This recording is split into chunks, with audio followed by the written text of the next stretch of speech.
small unit I built here is a 48 volt system, and if you look good you can see it pulling up to maybe 13-14 amps. That's because I'm using a twin tap washing machine on it. So this is a small unit.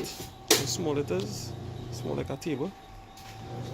Alright, see it plug on, and it's charging from the solar while it's using. There is a temperature control, temperature inside. Alright, fans on them there. And this is the cord running straight down to the machine. Right, and this is our 48 volt system.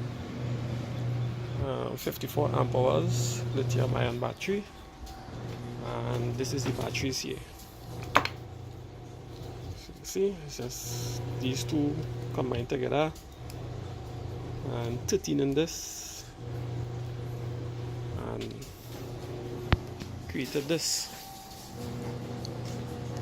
So from this lot of power, and this is the battery voltage, this is the battery level. So you see it didn't really drop or anything because lithium battery is really good battery, can put plenty energy out of it.